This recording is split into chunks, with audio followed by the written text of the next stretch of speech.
Welcome to TutorFlix.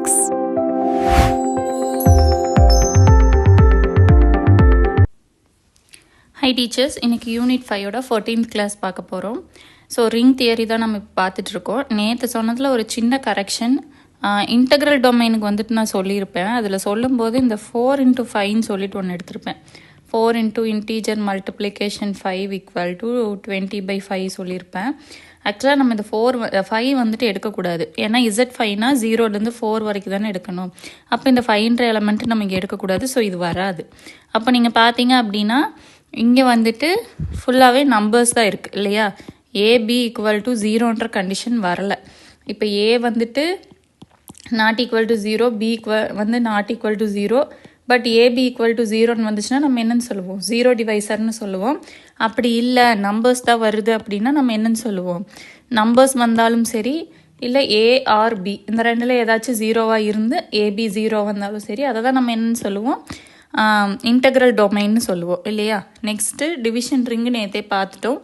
இன்றைக்கி வந்து பார்க்க போகிறது ஃபீல்டு. ஓகே, ஸோ ஃபீல்டுனா என்ன அப்படின்னா, இப்போ ஒரு டிவிஷன் ரிங் இருக்குதுன்னு வச்சுக்கோங்க. டிவிஷன் ரிங்னா என்னன்னு பார்த்தோம், ஒரு ரிங் இருக்குது. அந்த ரிங் வந்துட்டு மல்டிப்ளிகேஷனை பொறுத்து நமக்கு வந்துட்டு ஒரு குரூப்பை ஃபார்ம் பண்ணிச்சுன்னா அதை நம்ம என்னன்னு சொல்லுவோம், டிவிஷன் ரிங்குன்னு சொல்லுவோம் இல்லையா. ரிங்னாலே நமக்கு என்னது, அடிஷனை பொறுத்து எபிலியன் குரூப்பாக இருக்கணும், மல்டிப்ளிகேஷனை பொறுத்து செமி குரூப்பாக இருக்கணும்னு நம்ம பார்த்தோம். அடிஷ்னலாக டிஸ்ட்ரிபியூஷன்லாம் இந்த மூணையும் சாட்டிஸ்ஃபை பண்ணிச்சுனா தான் அதை நம்ம ரிங்குன்னே சொல்லுவோம். அந்த ரிங் வந்துட்டு காமுடேட்டிவ் ப்ராப்பர்ட்டியை சாட்டிஸ்ஃபை பண்ணிச்சுன்னா காமுடேட்டிவ் ரிங்குன்னு சொல்லுவோம். இப்போ அடிஷ்னலாக நமக்கு என்ன சொல்கிறாங்க அப்படின்னா, ஒரு டிவிஷன் ரிங் இருக்குது, அது வந்து காமுடேட்டிவ் ப்ராப்பர்ட்டியை சாட்டிஸ்ஃபை பண்ணிச்சு அப்படின்னா அதை வந்து ஃபீல்டுன்னு சொல்கிறாங்க. டிவிஷன் ரிங்னா என்ன, இது அடிஷ்னலாக மல்டிப்ளிகேஷனை பொறுத்து செமி குரூப்பாக இருந்துச்சுன்னா ரிங்குன்னு சொல்கிறோம்.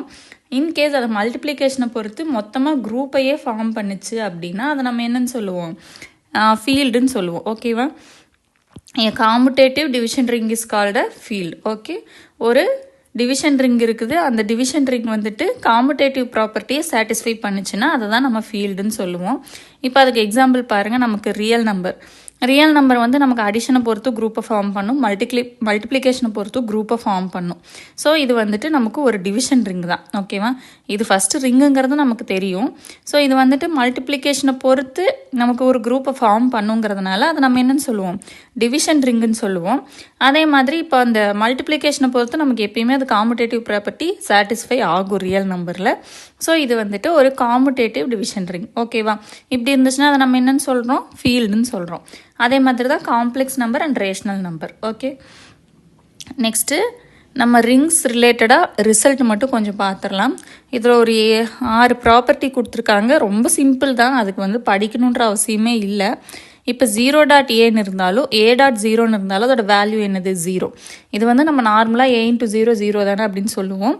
பட் புக்கில் என்ன மாதிரி அதை வந்து டிஃபைன் பண்ணுவாங்க அப்படின்னா, இந்த இது இருக்கு இல்லையா, ரைட் கேன்சலேஷன்லாம் லெஃப்ட் கேன்சலேஷன்லாம் இதெல்லாம் வந்துட்டு பார்த்துருக்கோம் கிளாஸோட ஸ்டார்டிங்கில். அதையெல்லாம் யூஸ் பண்ணி இதுக்கு வந்து ப்ரூஃப் மாதிரி எழுதுவாங்க. பட் நமக்கு நான் யூனிட் 5 பொறுத்த அளவுக்கு சொல்லிட்டேன், டேரெக்டான ரிசல்ட்ஸ் தான் நிறைய கேட்பாங்க. ட்விஸ்டடாலாம் ரொம்ப எல்லாம் இது பண்ண மாட்டாங்க. உங்களுக்கு இந்த ப்ராப்பர்ட்டி ரிலேட்டடாக உள்ளே போய் கொஷின் ப்ராப்ளம் எடுக்கிறதெல்லாம் பண்ண மாட்டாங்க.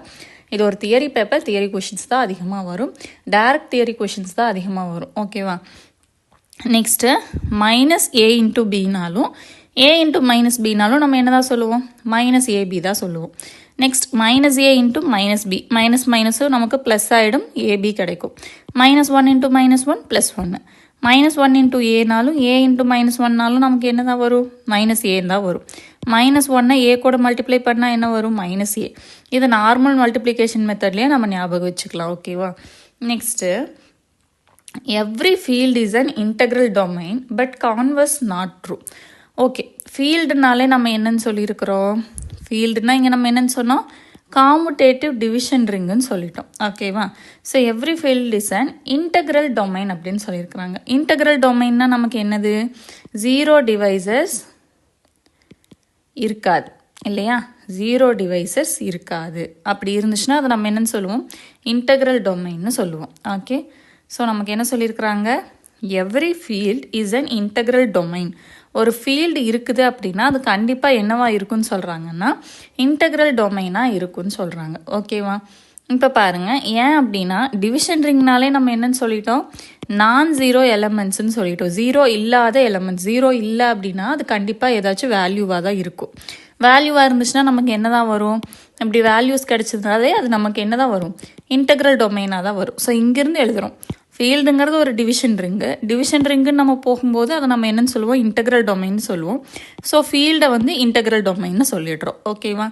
But converse is not true. Integral டொமைனாக இருந்தாலே அது வந்து ஃபீல்டாக இருக்குமான்னு கேட்டால் கிடையாது. ஓகேவா?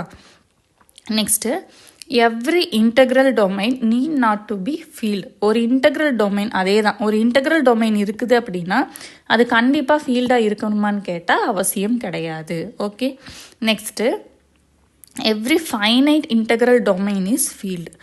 அதாவது நம்ம எடுக்கக்கூடிய நம்பர்ஸ், இப்போ வந்துட்டு இப்போ நான் ரியல்னு எடுக்கிறேன், அந்த மாதிரி காம்ப்ளெக்ஸ் எடுக்கிறேன், சம்திங் ஏதோ ஒரு வேல்யூ நம்ம வந்துட்டு எடுப்போம் இல்லையா, அது வந்து ஃபைனைட்டாக இருந்துச்சு அப்படின்னா அந்த இன்டெக்ரல் டொமைன் வந்து ஃபீல்டாக இருக்கும்னு சொல்கிறாங்க. ஓகேவா?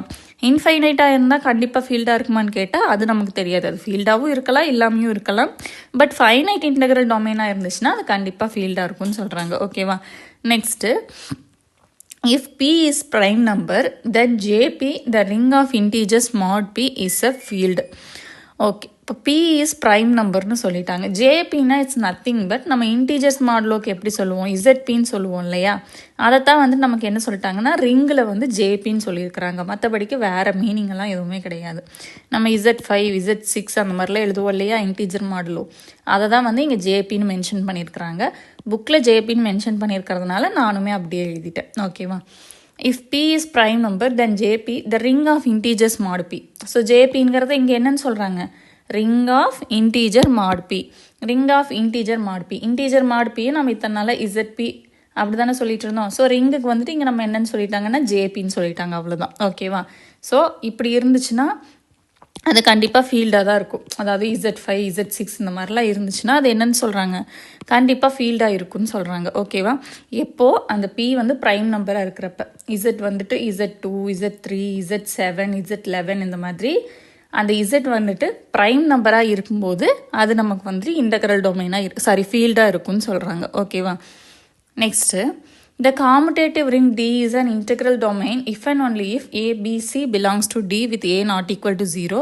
The relation AB equal to AC equal. இதை வந்து ஞாபகம் வச்சுக்கோங்க. ஓகேவா? ஸோ ஒரு காமுடேட்டிவ் ரிங் வந்து Dங்கிறத எடுத்துருக்குறாங்க. இதை வந்து இன்டெக்ரல் டொமைன்னு சொல்கிறாங்க. எப்போ இன்டெக்ரல் டொமைனாக இருக்குமா, ABCன்னு 3 எலமெண்ட் வந்து அந்த காமுடேட்டிவ் ரிங் Dயில் எடுக்கிறப்ப A வந்து நாட் ஈக்குவல் டு 0ன்னு எடுத்துக்கிறோம். ஓகேவா? அப்படி இருந்துச்சுன்னா AB ஈக்குவல் டு ஏசின்னு கிடைக்குமா.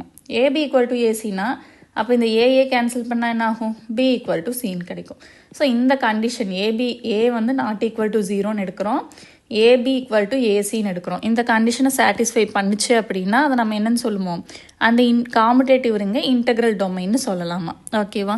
Next, if every X belongs to R satisfies X square equal to X then R must be commutative. இப்போது எக்ஸ் ஸ்கொயர் எக்ஸுன்னு ஒரு எலமெண்ட் வந்துட்டு நம்ம ஒரு ரிங்கில் எடுக்கிறோம். ஓகேவா? இப்போ நான் வந்துட்டு ஒரு ரிங்கில் எக்ஸுங்கிற ஒரு எலமெண்ட் எடுக்கிறேன். அப்புறம் எக்ஸ் ஸ்கொயர் வந்துட்டு எனக்கு திருப்பி எக்ஸுன்னே கிடைக்குதுன்னு வைங்களேன்.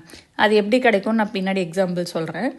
இப்போது 0 ஸ்கொயர் எடுத்தால் என்ன தான் வரும், 0 தான் வரும். 1 ஸ்கொயர் எடுத்தால் என்ன தான் வரும், 1 தான் வரும் இல்லையா. அந்த மாதிரி எக்ஸ் ஸ்கொயர் ஈக்குவல் டு எக்ஸுன்னே நமக்கு கிடைக்குது அப்படின்னா அது வந்துட்டு கண்டிப்பாக என்னவாக இருக்குமா, காமுடேட்டிவாக இருக்குமா. ஓகேவா? ஸோ இந்த கண்டிஷனை சாட்டிஸ்ஃபை பண்ணுற ரிங்கை நம்ம என்னன்னு சொல்லுவோம்னா பூலியன் ரிங்குன்னு சொல்லுவோம். ஓகேவா? இது ஒரு 1 மார்க்கில் கேட்க வாய்ப்பு இருக்குது. ஸோ பூலியன் ரிங்னா என்ன, எக்ஸ் ஸ்கொயர் ஈக்குவல் டு எக்ஸுங்கிற கண்டிஷனை சாட்டிஸ்ஃபை பண்ணணும். சாட்டிஸ்ஃபை பண்ணிச்சுன்னா அது ஒரு பூலியன் ரிங். அப்போ பூலியன் ரிங் என்னவாக இருக்கும், காமுடேட்டிவாகவும் இருக்கும். So every Boolean ring is commutative. ஓகேவா? புரிஞ்சிடுச்சா? Next, in case X cube equal to எக்ஸ்ன்னு கிடச்சிது அப்படின்னா அது என்னவாக இருக்குமா, காமுடேட்டிவ் ரிங்காக இருக்கும். ஓகேவா? எக்ஸ் ஸ்கொயர் ஈக்குவல் டு எக்ஸ்னாலும் அது காமுடேட்டிவ் ரிங்காக தான் இருக்கும். அடிஷ்னலாக அதுக்கு பேர் நம்ம என்னன்னு சொல்கிறோன்னா பூலியன் ரிங்குன்னு சொல்கிறோம். எக்ஸ் கியூப் ஈக்குவல் டு எக்ஸ்ன்னு கிடச்சிதுன்னா அதை நம்ம என்னன்னு சொல்கிறோன்னா காமுடேட்டிவ் ரிங்குன்னு மட்டும் சொல்கிறோம். ஓகேவா?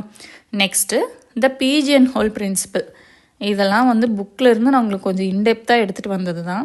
இந்த மாதிரி ஒரு வேர்டே நான் சிலபஸில் பார்த்தது இல்லையேன்னு கேட்காதீங்க. இந்த ரிங்குக்குள்ளே தான் இந்த டாப்பிக்கும் வருது, அதனால் இது என்னன்னு தெரிஞ்சுக்கோங்க.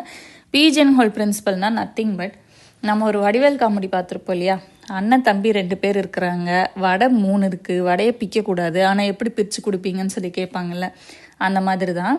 இப்போ வந்து என் எம்ன்னு 2 எலமெண்ட் நம்ம வந்து எடுக்கிறோம். என்னுங்கிறது இங்கே வந்துட்டு ஆப்ஜெக்ட், ஓகேவா, இதுதான் நம்மளோட வடை, ஓகேவா. எம்முங்கிறது அந்த பிளேஸ், ஓகேவா, இதுதான் வந்து அந்த பிரதர்ஸ். இப்போ எப்படி எடுக்கிறாங்க அப்படின்னா, இந்த என்னோட வேல்யூ எம்மை விட அதிகமாக எடுக்கிறாங்க, ஓகேவா. இப்போ வந்து 2 பிரதர்ஸ் இருக்கிறாங்க அப்படின்னா 3 வடை எடுக்கிறாங்க, 3 பிரதர்ஸ் இருக்கிறாங்கன்னா 5 வடை எடுக்கிறாங்க. இந்த மாதிரி எம்மை விட என்னோட வேல்யூ என்னவா எடுக்கிறாங்க, பெருசாக எடுக்கிறாங்க. அப்போ எடுத்தால் என்ன வரும், இப்போ 2 பர்சன்ஸ் இருக்கிறாங்க, என்கிட்ட 3 வடை இருக்குது. அப்போ எப்படி கொடுக்கணும், ஒன்று வடையை வந்து பிக்காமல் கொடுக்கணும், ஓகேவா. இவருக்கு ஒன்று கொடுக்கலாம், பேலன்ஸ் இருக்கிற ஒன்றை இவருக்கோ கொடுக்கலாம். அப்போ என்ன ஆகும், யாராவது ஒருத்தருக்கு மட்டும் 2 வடை கிடைக்க சான்ஸ் இருக்கு இல்லையா, அதை தான் இங்கே கொடுத்துருக்குறாங்க. n ஆப்ஜெக்ட்ஸ் இருக்குது, m பிளேசஸ் இருக்குது, n வந்து எம்மை விட பெருசாக இருக்குது. அப்போது ஏதாச்சும் ஒரு பிளேஸ் அல்லது 2 பிளேஸ், அது நமக்கு கவுண்ட்டை பொறுத்து. இப்போ எம்முங்கிறது 5 எடுக்கலாம், என்னங்கிறது 8ன்னு எடுக்கலாம், அது நம்ம வந்து சொல்ல முடியாது. ஸோ இப்போது எம்மை விட பெருசாக n எடுத்தோம் அப்படின்னா, இங்கே எம்மில் இப்போ M1 M2ன்னு இருக்குதுன்னா சம் பிளேசஸ்க்கு வந்துட்டு நமக்கு 2 ஆப்ஜெக்ட் கிடைக்கிறதுக்கு வாய்ப்பு இருக்குது இல்லையா. இங்கே இப்போ இவருக்கு நான் வந்துட்டு இன்னொரு வடை எக்ஸ்ட்ரா கொடுத்துட்டேன்னா இவர்கிட்ட 2 இருக்கும், இவர்கிட்ட 1 இருக்கும் இல்லையா. அதுதான் வந்து என்னன்னு சொல்கிறாங்கன்னா பீஜன் ஹோல் பிரின்சிபல்னு சொல்கிறாங்க. புரிஞ்சுதா. என்னங்கிற ஆப்ஜெக்ட் நம்ம எடுக்கிறோம், எம்முங்கிற பிளேஸ் எடுக்கிறோம். இப்போ நான் வந்து N1 N2 N3 N4ன்னு ஆப்ஜெக்ட்ஸ் எடுக்கிறேன், M1 M2ன்னு M3, ஓகேவா, N5 வரைக்கும் வச்சுக்கிறேன். அப்போ Nல் வந்துட்டு 5 ஆப்ஜெக்ட் எடுக்கிறேன், எம்முன்னு சொல்லிட்டு 3 பர்சன்ஸ் எடுக்கிறேன், ஓகேவா.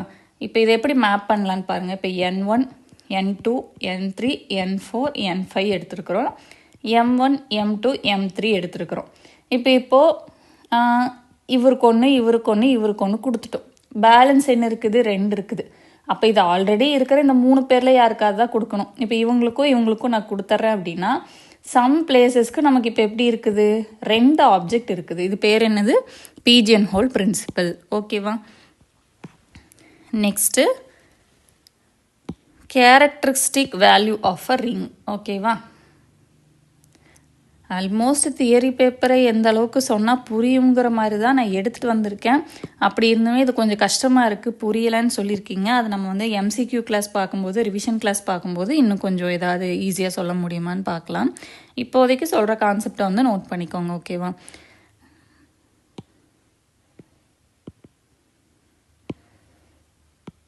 அடுத்தது characteristic value of ring. So characteristic வேல்யூனா என்ன அப்படின்னா, இப்போ நான் வந்துட்டு ஏன்ற ஒரு எலமெண்ட் வந்து நான் வந்துட்டு எடுத்துக்கிறேன். அதே மாதிரி என்னங்கிற ஒரு எலமெண்ட் வந்துட்டு நம்ம வந்து அந்த ரிங்கில் எடுக்கிறோம், ஓகேவா. ஏங்கிறது ஏதாச்சும் ஒரு இன்டீஜர், ஓகே. என்னங்கிறது அந்த ரிங்கில் நான் எடுக்கிறேன். ஏவோட வேல்யூ எனக்கு 0ன்னு கிடச்சிது அப்படின்னா அந்த எண்ணை தான் நான் என்னன்னு சொல்கிறேன் அப்படின்னா கேரக்டரிஸ்டிக் வேல்யூன்னு சொல்கிறேன், ஓகேவா. இப்போ பாருங்கள், டீன்ற இன்டெக்ரல் டொமைன் நம்ம வந்துட்டு எடுக்கிறோம், அதோட கேரக்டரிஸ்டிக் வந்துட்டு 0. எப்போ அப்படின்னா இப்போது MA = 0ன்னு வந்து எனக்கு கிடைக்குது. இதில் A வந்து நாட் ஈக்குவல் டு 0. இப்போ A நாட் ஈக்குவல் டு 0னா ஆப்வியஸாக எது 0வாக இருக்கணும், M வந்து 0வாக இருந்துச்சுன்னா தான் எனக்கு ஆன்சர் என்ன கிடைக்கும், 0 கிடைக்கும். அப்போ எம்மோட வேல்யூ எனக்கு என்ன போட்டால் 0 கிடைக்குதோ அந்த M வேல்யூ தான் என்னோட கேரக்டரிஸ்டிக் வேல்யூ, ஓகேவா. இப்போ எனக்கு இங்கே எம்முக்கு 0 போட்டால் தான் 0 × A எனக்கு 0 கிடைக்கும். ஸோ இந்த ப்ராப்ளம் பொறுத்தளவுக்கு, இந்த டீன்ற ரிங்கை பொறுத்தளவுக்கு 0 தான் நமக்கு என்னது கேரக்டரிஸ்டிக் வேல்யூ, ஓகேவா. ஸோ இப்போ பாருங்கள், இப்போ இசட்டுங்கிற இன்டீஜர் நான் எடுக்கிறேன். இன்டீஜர்னால் நமக்கு என்ன வரும், 0 +or-1 +or-2 இப்படி போயிட்டே இருக்குமா. இப்போ நான் வந்து ஏக்கு வந்து 1ன்னு கொடுக்குறேன் அப்படின்னா,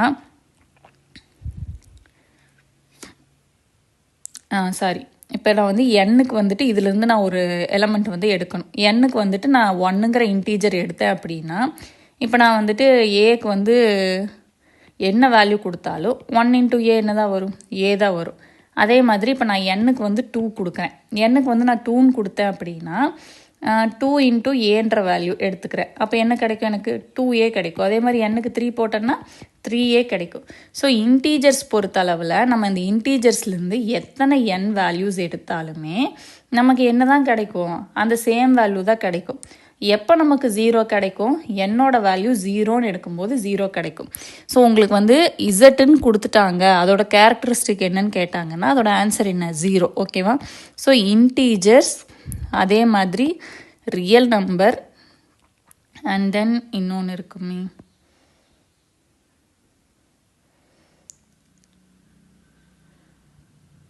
ஓகே, அதே மாதிரி ரேஷனல் நம்பர். இந்த மூணுமே நமக்கு என்ன தான் வரும்னா கேரக்டரிஸ்டிக் வந்து 0 வரும். ஓகேவா? ஸோ இந்த மூணுலேருந்து நம்ம எந்த இன்டீஜர் எடுத்தாலும் என்னோட வேல்யூ வந்துட்டு 0வாக இருந்துச்சுன்னா மட்டும்தான் நமக்கு வந்துட்டு அந்த ஆன்சர் என்னன்னு கிடைக்கும், 0ன்னு கிடைக்கும். ஸோ அதோட கேரக்டரிஸ்டிக் என்ன அப்படின்னா 0. ஓகேவா? நெக்ஸ்ட்டு பாருங்கள் Z5. இப்போ Z5னா நமக்கு உள்ள என்னென்ன எலமெண்ட்ஸ் இருக்கும், 0லேருந்து 4 வரைக்கும் இருக்கும் இல்லையா? அதை எழுதியாச்சு. நெக்ஸ்ட்டு இப்போது நமக்கு என்ன கிடைக்கணும், NAவோட வேல்யூ 0ன்னு கிடைக்கணும். இப்போ நான் வந்துட்டு எண்ணுக்கு எந்த வேல்யூ கொடுக்கலான்னு பார்க்குறேன். ஓகேவா? இப்போ நான் இங்கே இருக்கிற எலமெண்ட்ஸை ஒன்று ஒன்றா எடுக்கிறேன். இப்போ Z5 இருக்குது. ஃபஸ்ட் எலமெண்ட் என்னது, 0. ஸோ 0 கூட நமக்கு ஆப்வியஸாக எதை மல்டிப்ளை பண்ணாலும் 0 தான் வருங்கிறதுனால நம்ம இதை வந்து விட்டுருவோம். அடுத்தது வந்து 1 எடுக்கிறோம். ஓகேவா? இதுக்குள்ளேருந்து 1ங்கிற ஒரு எலமெண்ட் எடுக்கிறோம். Z5க்கு நான் 1ங்கிற ஒரு எலமெண்ட் எடுக்கிறேன். 1 கூட இப்போ எனக்கு எதை மல்டிப்ளை பண்ணால் 0 கிடைக்கும், Z5ஐ பொறுத்தளவுக்கு 1 கூட 5ஐ மல்டிப்ளை பண்ணால் தான் 5 கிடைக்கும். அப்போ தான் 5 டிவைடட் பை 5 0ன்னு நமக்கு ரிமைண்டர் கிடைக்கும். ஸோ இதுக்கு 5 தான் கேரக்டரிஸ்டிக். அடுத்த எலமெண்ட் பாருங்கள் 2. 2 கூட அதே மாதிரி 5ஐ மல்டிப்ளை பண்ணால் தான் நமக்கு என்ன கிடைக்கும், 10 கிடைக்கும். இதில் 5ஐ டிவைட் பண்ணும்போது ரிமைண்டர் நமக்கு 0 கிடைக்கும்.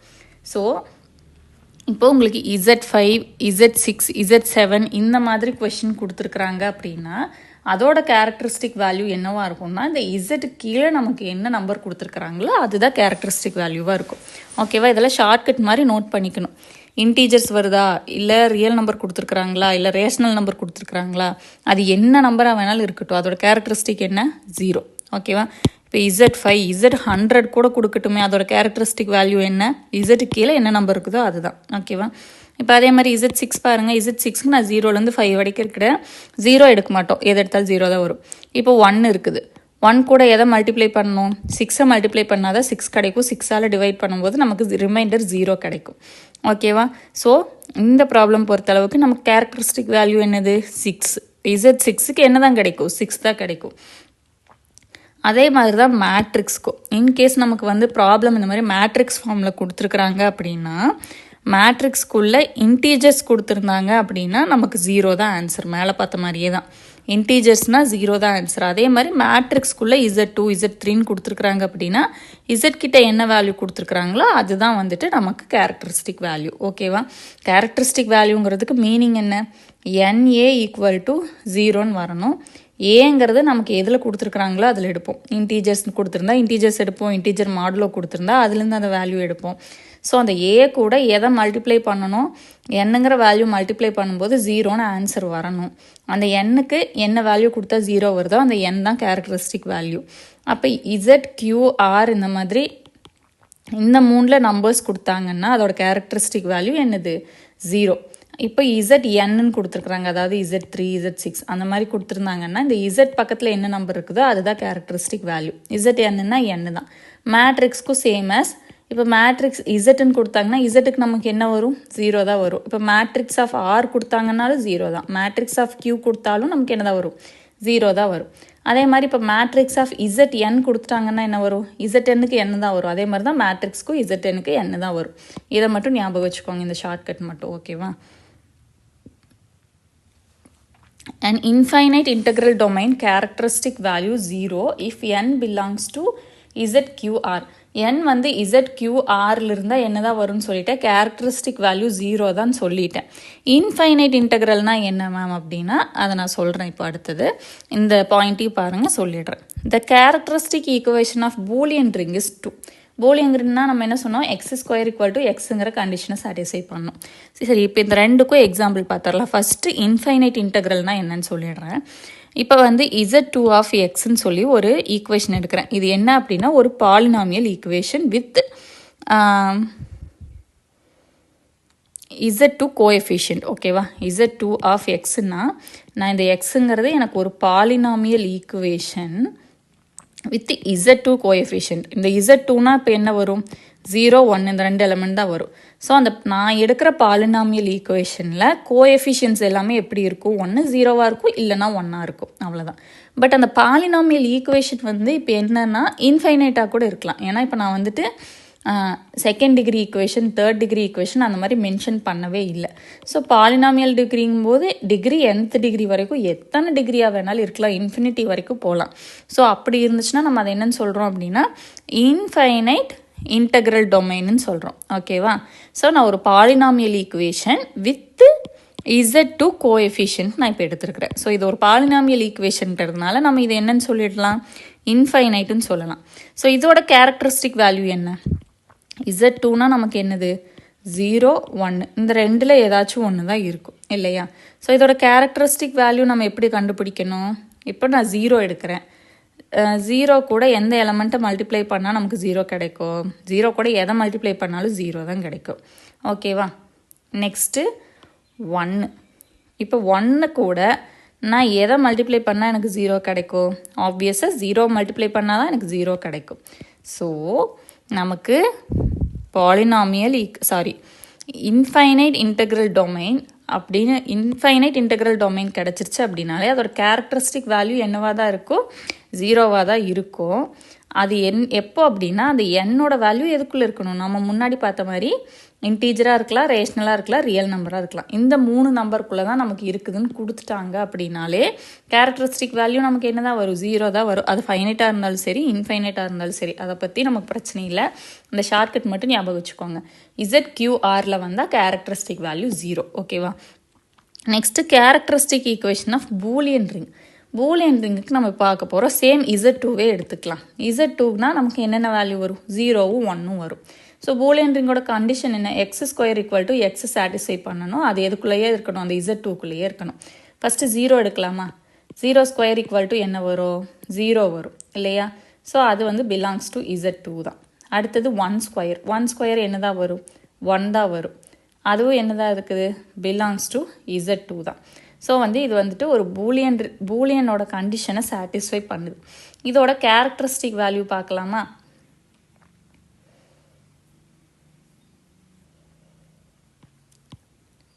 ஜீரோவுக்கு 0வே போட்டுக்கலாம். இப்போ 1 எடுக்கிறோம் இல்லையா. 1² நான் என்ன பண்ணுறேன் அப்படின்னா 1 கிடச்சிருச்சு. ஸோ இதை நான் என்னன்னு சொல்லிட்டேன், பூலியன் ரிங்குன்னு சொல்லிட்டேன். அடுத்தது வந்து இதுக்கு கேரக்டரிஸ்டிக் வேல்யூ கண்டுபிடிக்கணும். ஸோ z2க்கு நான் எப்படி எடுக்கிறேன் அப்படின்னா எனக்கு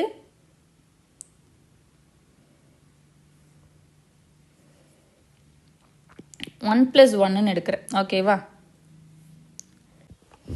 இங்கே வந்து ஒரு சின்ன சேஞ்சு. z2 வந்துட்டு நமக்கு என்ன அப்படின்னா அடிஷன் மாடுலோ. ஓகேவா, அது மட்டும் நான் மென்ஷன் பண்ணாமல் விட்டுட்டேன். அடிஷன் மாடலோன்னா நம்ம என்ன பண்ணுவோம், அந்த இதையை வந்துட்டு ஆட் பண்ணுவோம். இப்போ 0ன்னு இருந்ததுன்னா அதை வந்து 0 கூட தான் ஆட் பண்ணுவோம். அடுத்தடுத்த டேர்முக்கு எவ்வளோ டைம்ஸ் ஆட் பண்ணுறோமோ ஆட் பண்ணுவோம். இப்போ 1 இருக்குது, 1 கூட இன்னொரு டைம் நான் 1 ஆட் பண்ணுறேன். அப்போ என்ன கிடைக்கும், எனக்கு 2 கிடைக்கும். நம்மளோட z2ங்கிறதுனால இதை 2ஆல் டிவைட் பண்ணால் ரிமைண்டர் என்ன கிடச்சிரும், 0 கிடச்சிரும். ஸோ 2 டைம்ஸ் நம்ம 1 ஆட் பண்ணும்போது தான் நமக்கு என்ன கிடைக்குது, 0 கிடைக்குது. அப்போ இங்கே என்னோட வேல்யூங்கிறது நமக்கு என்னது, 2. ஸோ கேரக்டரிஸ்டிக் வேல்யூங்கிறது இங்கே என்ன, 2. ஓகேவா, புரிஞ்சிருச்சா. நம்மளோட ஃபார்முலா என்னது, NA = 0. இங்கே நமக்கு z2க்கு 1ன்ற வேல்யூ இருக்குது. ஓகேவா, ஸோ அப்போது 1 + 1ன்னு எழுதுனா நமக்கு என்ன கிடைக்கும், அடிஷன் மாடலுன்னு கொடுத்தங்காட்டி 1 + 1 எழுதுகிறோம். 1 + 1ன்னு எழுதுனா நமக்கு 2 கிடைக்கும். z2ன்னு இருக்கும்போது நமக்கு 2க்கு மேலே வந்தால் 2ஆல் டிவைட் பண்ணி ரிமைண்டர் எழுதுவோம். இங்கே ரிமைண்டர் 0 கிடச்சிருச்சு. ஸோ NA = 0 கிடச்சிருச்சு. என்னோட வேல்யூ இங்கே நமக்கு என்னது, 2 டைம்ஸ் 1 ஆட் பண்ணும்போது தான் நமக்கு அந்த ஆன்சர் கிடைக்குது. So n = 2. ஸோ இதுலேருந்து நீங்கள் என்ன சொல்லலாம், பூலியன் ரிங்குக்கு கேரக்டரிஸ்டிக் வந்துட்டு என்னது, 2. நார்மலாகவே நம்ம z2 z3ன்னு இருந்தால் அந்த வேல்யூ தான் வரும்னு சொல்லிட்டோம். இருந்தாலும் பூலியன் ரிங்குக்கு Z6 Z7 என்னவா வேணாலும் இருக்கட்டும், அது எக்ஸ் ஸ்கொயர் ஈக்குவல் டு எக்ஸுங்கிற கண்டிஷனை உள்ளே இருக்கிற டேர்ம்ஸ் எல்லாம் வந்துட்டு சாட்டிஸ்ஃபை பண்ணுச்சு அப்படின்னா அது கண்டிப்பாக என்னவாக தான் இருக்கும்னா பூலியன் ரிங்காக தான் இருக்கும். ஸோ இப்போ உங்களுக்கு வந்துட்டு Z12ன்னு கொடுத்துருந்தா கூட அது ஒரு பூலியன் ரிங் கண்டிஷனை சாட்டிஸ்ஃபை பண்ணுச்சுன்னா அதோட கேரக்டரிஸ்டிக் வேல்யூ என்னவா வரும் அப்படின்னா 2 தான் வரும். ஓகேவா? பூலியன் ரங்கை தவிர வேறு எது கொடுத்துருந்தாலும் Z6 Z7க்கெல்லாம் இந்த வேல்யூஸ் தான் வரும். பூலியன் ரிங்குக்கு மட்டும் 2 வரும். ஓகேவா? அது மட்டும் நல்லா நோட் பண்ணிக்கோங்க. Next regular element. Let R be a ring with unit element, then there exists an element A belongs to R such that AB equal to BA equal to 1 for all B belongs to R. The element A is called regular element. இப்போ ஆறுங்கிற ring வந்து நம்ம எடுத்துக்கிறோம்.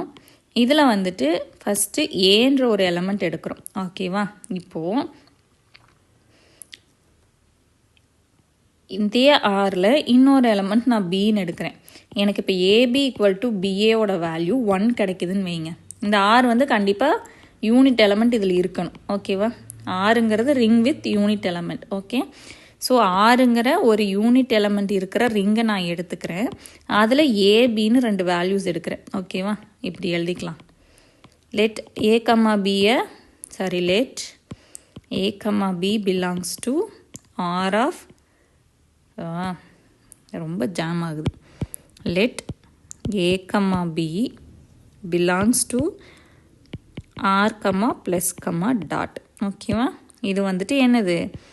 Ring with unit element. அப்போது AB equal to BA equal to 1ங்கிற value எனக்கு கிடச்சிது அப்படின்னா இந்த ஏன்ற எலமெண்ட் இருக்கு இல்லையா, நம்ம ஃபஸ்ட் எடுத்த ஏங்கிற எலமெண்ட், அதை வந்துட்டு என்னன்னு சொல்கிறோன்னா ரெகுலர் எலமெண்ட்டுன்னு சொல்கிறோம். புரிஞ்சிருச்சா? ஆறுங்கிற ரிங் எடுக்கிறோம் யூனிட் எலமெண்ட், அதில் ஃபஸ்ட்டு ஏன்ற எலமெண்ட் எடுக்கிறோம். AB equal to BA equal to 1ங்கிற கண்டிஷனை இந்த ஆர்லேருந்து என்ன வேல்யூ எடுத்தாலும் அது சாட்டிஸ்ஃபை பண்ணணும். ஓகேவா? பிக்கு பதிலாக இப்போ நான் வந்துட்டு சி எடுத்தாலும் AC equal to CA equal to 1 வரணும், AD equal to DA equal to 1 வரணும். அந்த மாதிரி இந்த ரிங்குக்குள்ளே என்ன வேல்யூஸ் எடுத்தாலுமே அந்த ஏ கூட நம்ம வந்துட்டு காம்படேட்டிவ்லாம் யூஸ் பண்ணும்போது 1 கிடச்சிருச்சு அப்படின்னா அந்த ஏன்ற எலமெண்ட் தான் என்னது? Regular element. ஓகேவா? ஸோ இது வரைக்கும் பார்த்தது புரிஞ்சிருக்கும்னு நினைக்கிறேன். ஏதாவது டவுட் இருந்துச்சுன்னா கமெண்ட் பண்ணுங்கள். இதில் இன்னும் என்ன இருக்குது அப்படின்னா ஐடியல்ஸ்ன்னு சொல்லிட்டு ஒரு டாபிக் இருக்குது ரிங் தியரியில். அதுக்கப்புறமா வந்துட்டு யூக்ளிடியன் ரிங் இருக்குது, ரிங் ஹோமோமார்ஃபிசம்னா என்னன்னு இருக்குது. அந்த 3 முடிஞ்சிச்சுன்னா ரிங் தியரி முடிஞ்சிடுச்சு. ரிங் தியரி முடிஞ்சதுக்கப்புறம் நமக்கு என்ன இருக்குன்னா மேட்ரிக்ஸ் இருக்குது. மேட்ரிக்ஸ் வந்து நம்ம ஃபஸ்ட் யூனிட்டில் பார்த்தோம் இல்லையா, eigen values, eigen vectors, again திருப்பி இதுலேயும் அதே இருக்கிறனால நமக்கு அது குயிக்காக முடிஞ்சிடும். ஓகேவா? அங்கே படித்ததை அப்படியே தான் படிக்க போகிறோம், எந்த சேஞ்சஸும் இல்லை. ஃபஸ்ட் யூனிட்டில் பார்த்ததே தான் 5th யூனிட்லேயும் வரப்போகுது. அதுக்கப்புறமா வெக்டர் ஸ்பேசஸ் இருக்குது, அதோட யூனிட் 5 வந்து முடிஞ்சிடும். யூனிட் 5 முடிஞ்சதுக்கப்புறமா நெக்ஸ்ட் யூனிட் ஸ்டார்ட் பண்ணலாம். இப்போ யூனிட் 1ஓட ரிவிஷன் போயிட்டு இருக்குது இல்லையா. இப்போ நம்ம வந்துட்டு மேட்ரிக்ஸ் முடிச்சிட்டோம், theory of numbers, theory of equations முடிச்சிருக்கிறோம். இன்னும் வந்து சம்மேஷன் ஆஃப் சீரீஸ், அந்த பைனாமியல் சீரீஸ்னால் என்ன, லாக்ரதமிக் சீரீஸ்னால் என்ன, அது ரிலேட்டட் ப்ராப்ளமும் ட்ரிக்னாமெட்ரி போர்ஷனும் பார்க்கணும். அது வந்து ஆல்மோஸ்ட் இந்த வீக்கெண்டில் ஃபஸ்ட் யூனிட்டோட ரிவிஷன் உங்களுக்கு முடிஞ்சிடும். முடிஞ்சதுக்கப்புறமா யூனிட் 5ல் வந்துட்டு இருக்கிற டாபிக்ஸுமே நெக்ஸ்ட் வீக்கில் முடிஞ்சிடும். ஸோ அதனால் ஒரி பண்ணிக்க வேண்டாம். ஏன்னா நிறைய பேர் வந்துட்டு ஃபஸ்ட்டு கிளாஸ் எல்லாம் முடிச்சிடலாம், அதுக்கப்புறமா வந்துட்டு ரிவிஷன் ஸ்டார்ட் பண்ணலான்னு சொன்னீங்க. நிறைய பேர்த்துக்கு அது தோணும், ஃபஸ்ட்டு படித்து முடிச்சுட்டா அதுக்கப்புறம் ரிவிஷன் தானே ஈஸியாக பண்ணிக்கலான்ட்டு. பட் யூஜிடிஆர்பி பொறுத்த அளவுக்கு அவ்வளோ அசல்ட்டாக இருக்காதீங்க. இப்போ யூனிட் 5 இப்போ பார்க்குறீங்க அப்படின்னா ரிவிஷன் பண்ணாமல் அடுத்த யூனிட் போயிட்டீங்க அப்படின்னா 10 நாள் கழிச்சு இதை பாருங்கள், இதில் ஒன்றுமே தெரியாது, புதுசாக படிக்கிற மாதிரி தான் இருக்கும். அதுக்காக தான் கையோட ரிவிஷன் பண்ணுங்கன்னு சொல்கிறது. ஓகேவா? ஓகே, நெக்ஸ்ட் கிளாஸில் பார்க்கலாம். தேங்க்யூ.